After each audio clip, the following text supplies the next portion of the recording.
Hey everyone, it's been a couple of days since I took a video of my progress here. So, yeah, system is still working great. I finished installing all of these Snowmelt loops. I don't remember if I showed you guys that in the last video, but they are all in. Turned out pretty good. If I had it to do over, I don't know. You know, I'm really constricted for space down here, if you can't tell. And ideally, it would have been nice to have everything moved down, but that's just not the way it is, unfortunately. And like this manifold down here was put in 5 years ago.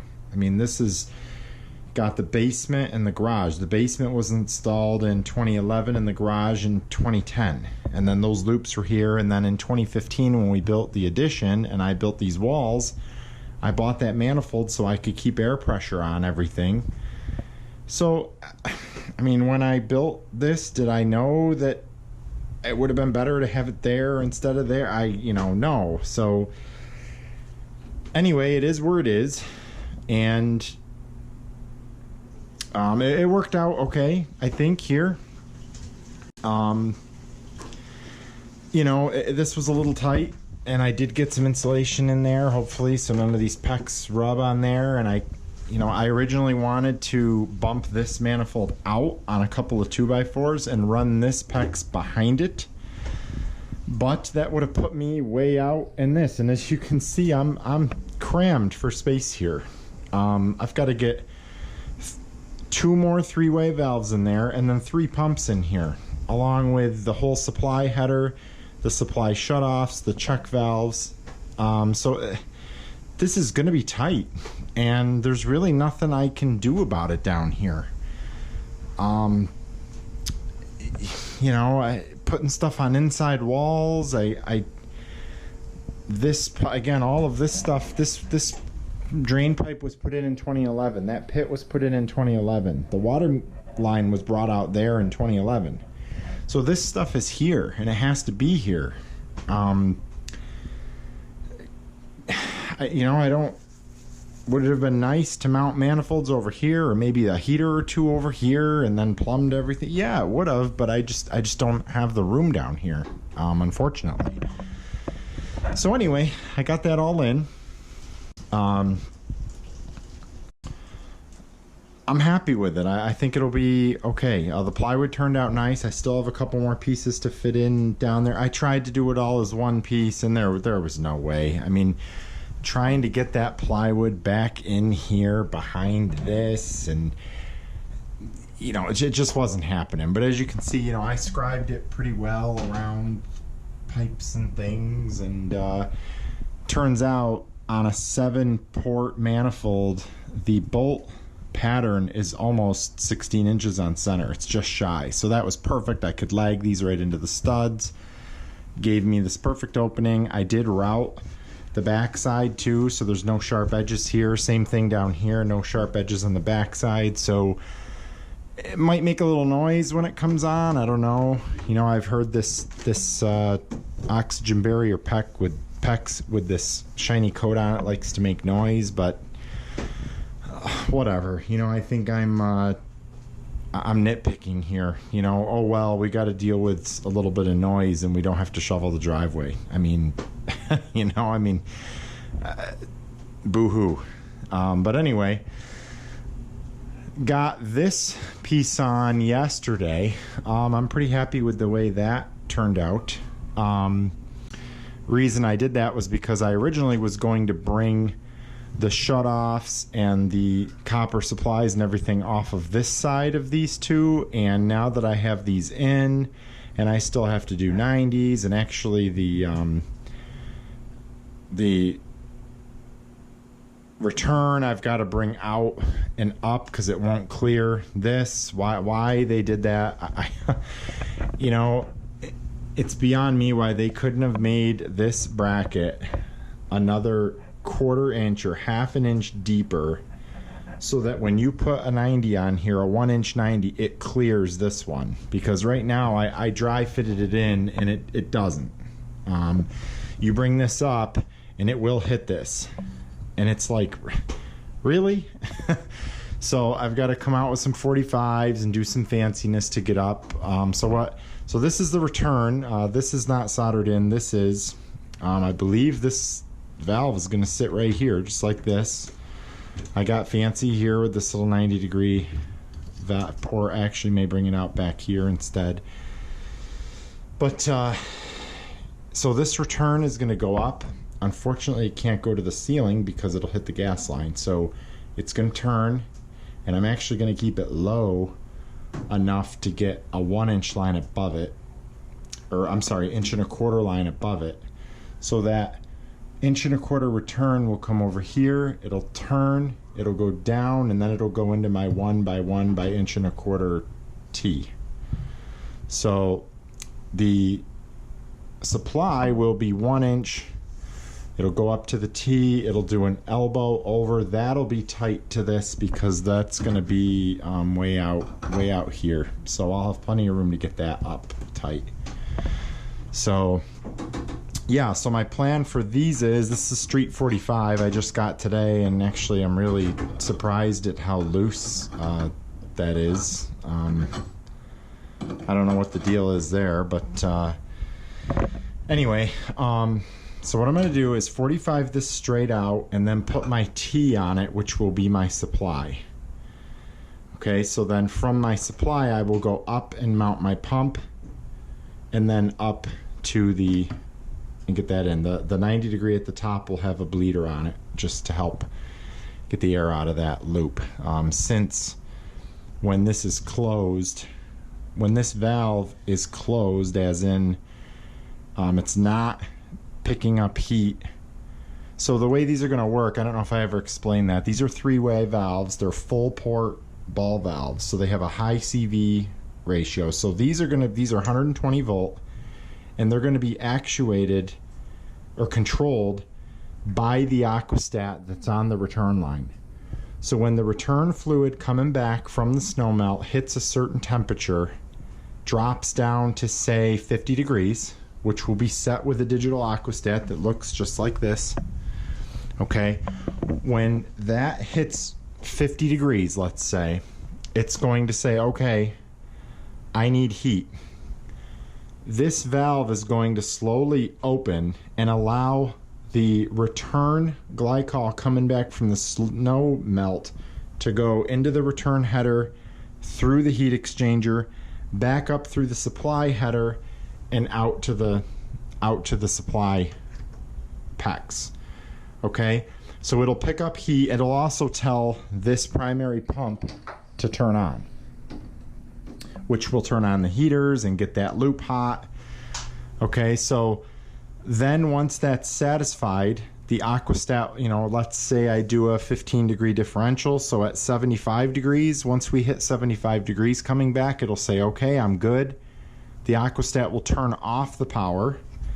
This pump will turn off. The heaters will shut down, and this valve will close back to a bypass function.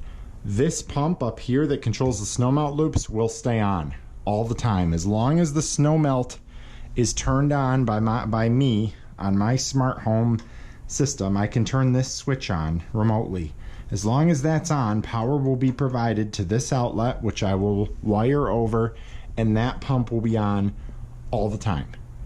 So it'll pump, pump, pump, and it'll just keep circulating this glycol round and round through the bypass, back up, through the bypass, back up, okay, until the aquastat determines it needs more heat.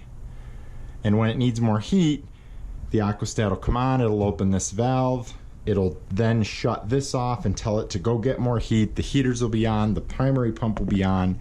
Okay, all three are going to work like that. That way, you know, without these 3-way valves, there's really no way to stop.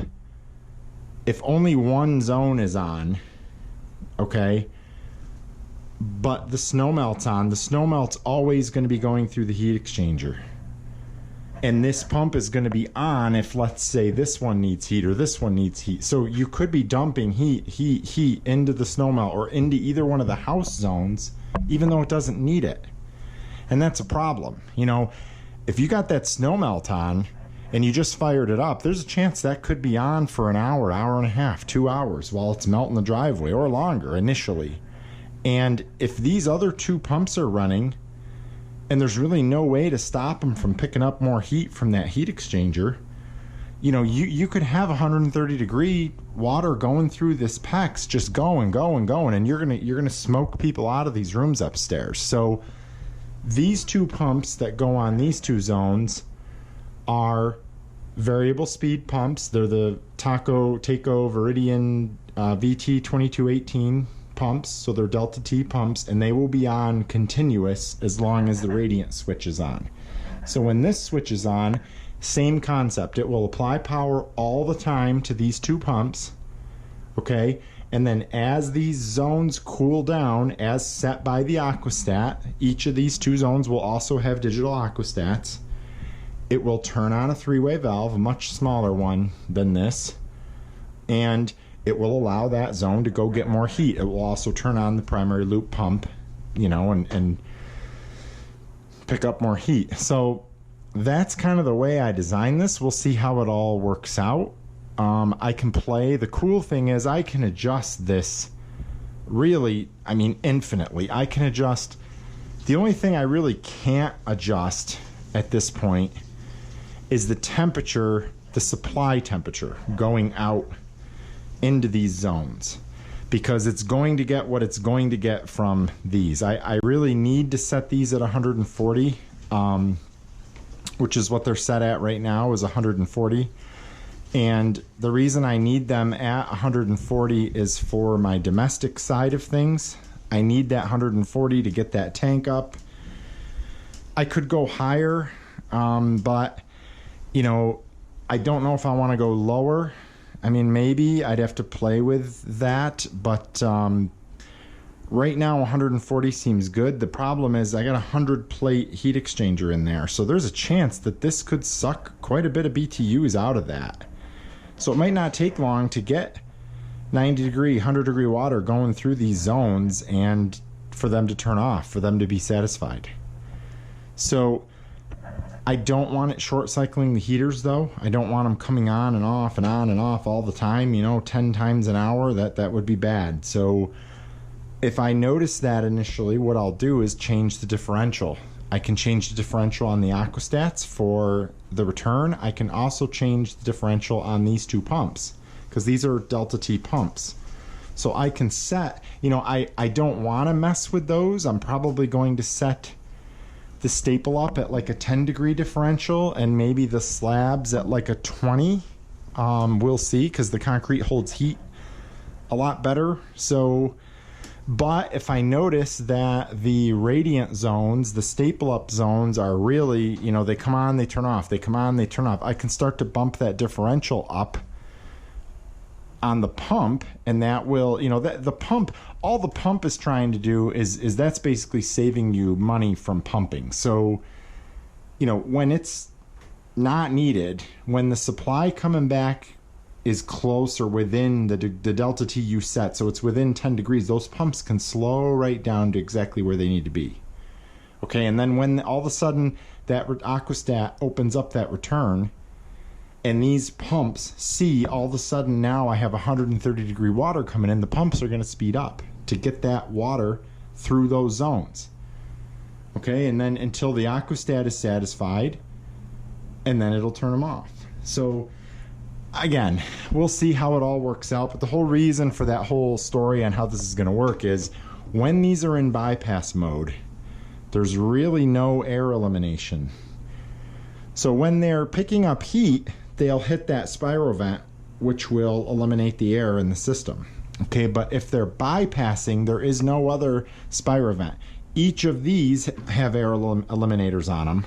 Okay, all of these manifolds have those, or they will, every single one of them. So that's a help. But I also purchased 90 degree T's with the high vents like this, with the port, the 1/8 inch port in them for these. And my plan is I will probably put one on the supply at the top of each supply, and then definitely on the return of the Snowmelt. I already have that. I haven't debated if I want to do it on the Radiant 2.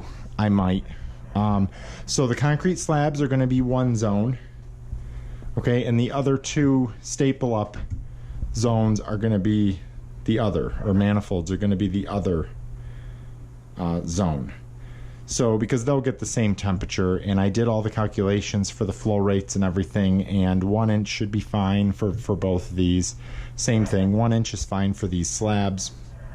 But I wanted the ability to set the temperature differently on the concrete versus the staple up. So this is for future. This is all going to be plumbed in now, but I'm probably going to leave it shut off. This is for the existing part of my house that has old 1920s hardwood underneath it, and that I can all get to from the basement. So if down the road someday we do decide, hey, we really like this radiant heat, let's do it to the rest of the first floor, I can go ahead and do that. I can get the PEX in, I can bring it up underneath, I can hook all that up. It will be plumbed in. All I'll have to do is purge those loops and turn it on, and I'll be good to go. So I'm going to pipe that all in now. This is all good to go. This is the master bedroom, the master bathroom, and the second floor bathroom, the master shower. I put radiant heat in the shower walls up there. And then these are my two first floor loops. So this kitchen is one, and then the other half is the other. There's a concrete slab that's on that loop that's in the entryway over there, and so that's all here. And then, like I mentioned earlier, 3 loops here are the basement slab, the other 3 loops are the garage.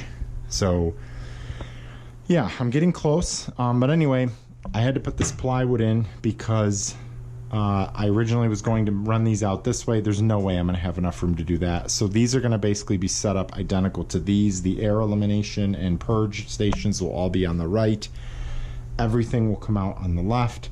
I'm going to try to clear this pipe. We'll see. It's going to be tight, but if it was easy, I would have had this done 6 months ago. So nothing's easy, but I'm getting there. I'm thinking another, good 1 or 2 weekends down here, I can start to get this all soldered up and installed, and then I can start pressure testing it and filling it, and I think we're well on our way. The other thing I did was I took this gauge out. I don't know if I mentioned in any of the other videos, but I had one of these things fail. It was this one. It was starting to fill with water, and then the water was starting to turn like this disgusting rusty color, and this is my domestic cold water. So I called Supply House, no problem. They warranted it. They didn't even make me send the old one back, so maybe I'll throw up a picture of that. I still have it, but I definitely don't want to use it on my water supply. Maybe I can use it in the garage on air or something. But yeah, so they sent me a new one, and the way I mean, this took some messing around, but I basically was able to fit this sheet of plywood in here perfectly and drill that hole so that the gauge sticks out, and you can, I don't know if you can see it back there, but it goes through there. And then I made this door to cover basically my mana block. So yeah, this turned out pretty good. It'll just kind of, just prevents it from getting damaged down here. I mean, not that I'm worried about it because I have all this other PEX, which is probably more important sitting out. But yeah, this turned out nice. Like I said, a couple more pieces to fit in there, and that's done. I insulated the hot water line, and I need to finish that. And I started insulating the recirculation line, and believe it or not, that made a big difference just doing that little bit right there. Before this pump, I had it set to 110 with a 3-degree differential. So every time it dropped below 107, it would come on, and it was running about 30 seconds every 20 minutes, I want to say it was. I'd have to look it up. But just insulating the lines alone and not touching the aquastat As soon as I put that insulation on there, I also insulated behind here like really well. I don't know if you can see it back there, but it does have pipe insulation on. Not only the hot water line, but the recirc line going down and everything. That's all insulated very well back there. Doing that alone made this, instead of coming on for 20 seconds every 30 minutes, was it? Or every hour? I think it was 20. Here, I'd have to look. But basically, it took it down like to 20 seconds every 40 minutes. Yeah, every 40 minutes it looks like. So it made a big difference just insulating those lines. So now just tonight, while the girls were in the shower, I've noticed still, even in the mornings while I'm in the shower, that you can tell, you can't hear it, you can tell when this unit kicks on down here, and I can't tell if it's when it kicks on or when it's kicked off, but in the shower, you have that mixing valve set perfectly, and all of a sudden you'll get like a little bit of hot water, like, you know, it'll get a little bit hotter, and it's not like it's burning or anything, but you're still feeling that temperature variation, and I don't know what it is. I had that three-way mixing valve back there, the safety valve to prevent any scalding water from going to the house. I had that set at 110, and my hope was that when this kicked on, this was still at 130 with a 5-degree differential. So when it got to 125, it would come on. But when you're in the shower, it's pulling cold water, really cold water from that line before it starts to circulate the tank. So, because as right now, if you turn on the hot water or the shower, there's cold water filling the tank and there's hot water coming out, and the pump's not on. You're just using what's in the tank. And as the tank drops down, the pump comes on. Well, that pump is sucking in 60-degree water. And what I've noticed is it drops this tank pretty quickly. But it takes a minute for the cooled water in the lines to flow through the tank. And I'll stand here and watch that drop to 116, 115, 113. So I think maybe what was happening is you could feel that cold, although it's really hot that you're feeling. But so anyway, while the kids were in the shower tonight, I adjusted the three-way mixing valve. I turned it down to 108. And I'm hoping to miss that bottom, try and keep what's going out lower than what this will ever get to. So we'll see. I'll try it. I mean, with the old Bosch, we always had it set to 105, and the hot water was fine for us. So 108, 110, I mean, we're not noticing anything. We're not missing anything. Some people, you want it at 120. That's fine. We're not like super, super hot water. And with two little girls, 5 years old, 7 years old, I don't want water that's really, really hot that's going to burn them. Yes, it wouldn't scald them. It would take, 3 minutes for it to burn them at 120 or whatever. But still, it doesn't need to be that hot. So, anyway, yeah, it's been working. I've made some adjustments tonight. So I bumped that down to 108, which means I had to turn that down to 108. And I kept the 3-degree differential. So now that won't come on until that drops to 105. Because you don't want that set to 110 when all it will let through is 108. It'll never keep up. Although what I learned is it will, because when it's recircing, that three-way mixing valve can't let any cold water in, because it's got to let cold water in. Well, there's got to be a place for it to go. When it's just recircing, it's just recircing. So you're pulling just through the hot side of that three-way valve.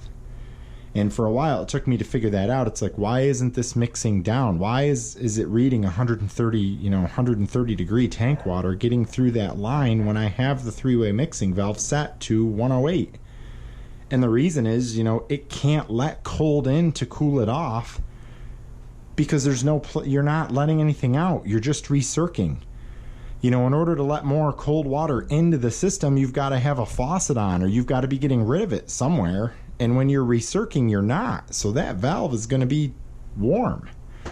And that might be still what I'm feeling when I'm in the shower. I'm still trying to figure it out. But maybe it's when the system has been off for a little bit. And then all of a sudden it first comes on and you start letting the, maybe it's hot. I don't know. I'm still trying to figure all that out. But so anyway, I did bump that down to 108. I put that at 108 with a 105 degree on. Over the weekend, I was down here working on this plywood, and I tried bumping the tank aquastat up to 135 just to see what it would do. And I do remember reading in the service manual that based on your set point temperature, so based on whatever you have these set to, in my case it's 140 degrees, there is a maximum inlet temperature. Okay, so there's a point at which the water coming into these things is too warm, and the flame can't modulate low enough to heat it without overshooting, so they shut off. And that's exactly what happened. I had that aquastat set to 135, and I'm watching the incoming temperature coming into these, and it's recircing, and it's getting up 131. I noticed at 131 it really slowed down. It took like another minute and a half to get to 132. And eventually this got to 132, which is the shutoff point when your set point's 140. And I noticed that unit number 2 shut off, and you could actually hear the valve closing. Okay, and that's bad because now my gallons per minute through the whole thing just went from 8 down to 4.3. So now not only are you bringing hot water back, but you're not moving it through fast enough. Okay, then all of a sudden I noticed that even though that pump was still on and we still had flow, unit number 1 shut off. Okay, so now I'm pretty sure when that happens, I think when they're off, when there's no power to them, and the Takagi people could correct me if I'm wrong, if any of them see this, and they're great guys, I've talked to a few of them, but I know for a fact when they're off, powered off, the bypass valves on these are wide open because you can purge them, you can flush them, you can shut these off and flush these with no power. There's no restriction. Okay, but pretty sure when that water reached that maximum inlet temperature, it shut the inlet off, saying, hey, no more, too hot. So that's a problem because if they're both off, that pump has no place to pump. Okay, the only place that feeds is into this 1.5-inch main line. It can't go this way because this is a check valve, so it's got to go through the heat exchanger, through the heaters, and into the tank. If both of the heaters are closed, that pump is deadheading. Okay, so the tank was only at 132, and both of these had shut down, and I said, okay, so I shut everything off with the aquastat, readjusted it down lower than 135. I actually put it to 132 for a little while, and I didn't think it seemed like when it was set at 130 with a 5-degree differential at 8 gallons a minute through these things, I mean, it would take 2 minutes, 2.5 minutes for them to recover that tank. So with it at 132, I think it was taking like 4 minutes. So I almost doubled the time just for those 2 degrees. It didn't make sense to me. So I ended up putting it back down to 130. But what I did notice is the differential. If you adjust the differential from 5 to 7, these things will not run. Instead of once every hour, 2 minutes every hour, it was 2 minutes every 2 hours with a 7-degree differential. Because it just takes that much longer for, this is with no hot water use. Like during the day, nobody's using it, it will take, what does use it is the recirc pump coming on, so every 30 minutes, 40 minutes, that pump is coming on and feeding the cooled off 110-degree water in that line into the 130-degree tank. And slowly over a period of that recirc pump running throughout the day, 2-3 times it lowers the tank, the unit's kicked on. So I have all of this through Samsung Smart Things exporting to a spreadsheet, and then I can log into that spreadsheet, and it's using these power meters. These can sense wattage. So these know right now, I think with just this on, it's like 0.7 watts. Okay, but when this thing kicks on, it's using like 200 watts. That one is at 0.7 in standby, but when it kicks on, it shoots up to like 60. So these plugs can sense that voltage, and they send a signal to Samsung SmartThings, okay, and then I've got a third-party app on there that's exporting that out to an Excel spreadsheet. So I can log into the spreadsheet and see water heater's on, water heater's off. Recirc pump just kicked on right now. It's at 105. And you can actually just time the video, but now I just changed this, but it still shouldn't, I mean, I didn't change the differential, it's still 3 degrees, so it should take about 25 seconds to bring this up 3 degrees. And we'll be able to see on the video because it's recording, so we can see what the timestamp is. It stays, so right now it's still at 105, and then all of a sudden it climbs fast. 6, 7, 8. Okay, we'll have to time that out on the video, but it's probably 25 seconds. It's still climbing. 109, 110. That sensor's right here. I tried to get the sensor on the hot water line as close to the mana block as I could, but this will climb. It's still 113, 114, 115. Usually stops about 116. Yep, 116. I don't know if it'll go higher. It might go a degree or two higher than that, but yeah, it seems to stop at 116 for now. So now it'll take about 20, 30, 40 minutes for this water in this line to cool, and it'll come on again. Okay, and it'll push that 110 degree back to the tank, but the tank was just on a few minutes ago. That's at still what, 131. And we're set, actually we are set at 131 right now with a 6 degree differential. So, and it's dropped to 130. So just from taking that cool water from that recirc line in there, it's dropped it a degree. So now at night, after 10 o'clock, that aquastat and that pump shut off. I have a routine or an automation set in SmartThings that after 10 p.m., that switch powers off. So this can't run. And what I've noticed is without that circulating every 30 minutes or whatever, this tank loses less than 1 degree per hour. This system can pretty much go from 10 o'clock at night until 5 o'clock in the morning, and these won't run at all. Because that tank, it takes that tank 6 hours to lose 6 degrees, which is what the differential is.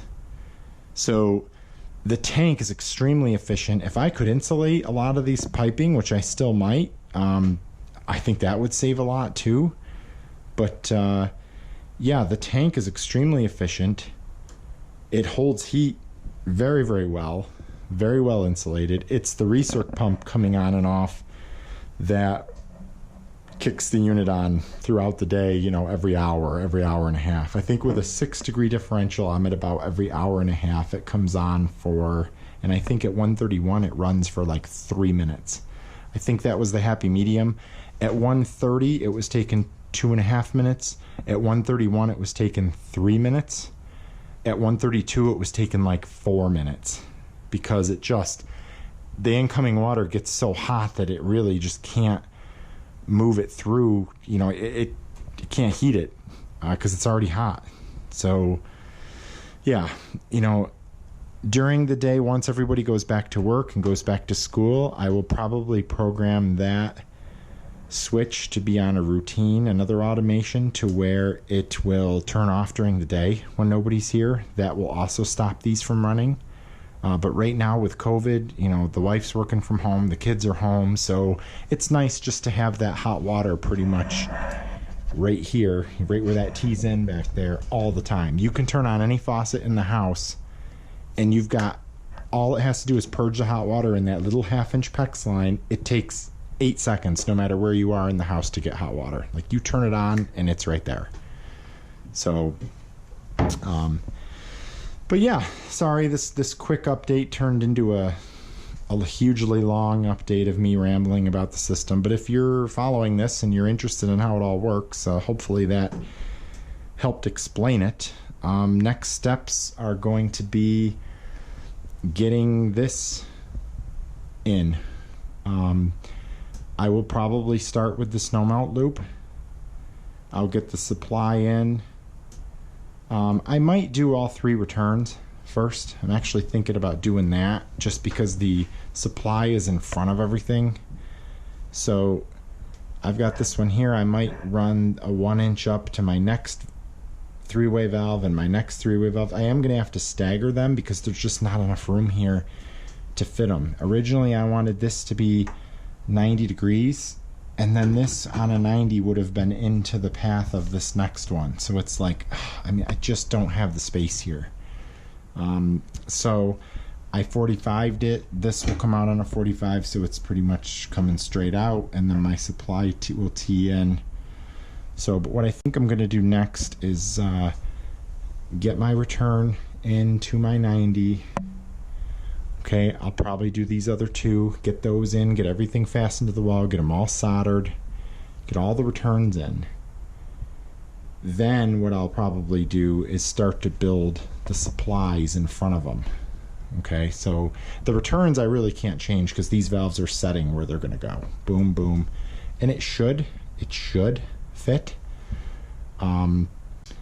I think if I stagger, because this valve on a 45 is going to be like way over here in front of the other one. So my wife kind of came up with the idea, why don't you put it here, 45 it, but instead of putting it right next to it where it's going to hit this, put it above it, and then put the next one above it a little bit. So that's probably what I'm going to do. I wish they could all go lower, but as you can see, that's pretty much the only spot where these can go, where this one can turn. So that sets that height. So yeah, these two will have shut-off valves just like this. They'll go up to valves, and then they'll go up and turn, and then the returns are good. Then I can start to have all 3 T's in the front. I can build the supplies, go up, get my pumps in. My pumps are going to be a little high. I mean, they're going to be up here, and they are going to be in front of this, but there's nothing I can do. It is what it is. Ideally, I'd have another 4 or 5 feet of wall here, but I just don't have it. So as you can tell, I mean, I had to get really creative with the near piping here. So anyways, yeah, we'll keep plugging away at it. The snow is coming, so it would be nice to get this on before Christmas here to see how it works. But so far I'm happy. I really am pretty happy for doing this myself and not being a plumber. I'm good with the way this is turning out. I really am. So anyways, yeah, thanks for watching, and I'll bring you back again when there's more progress.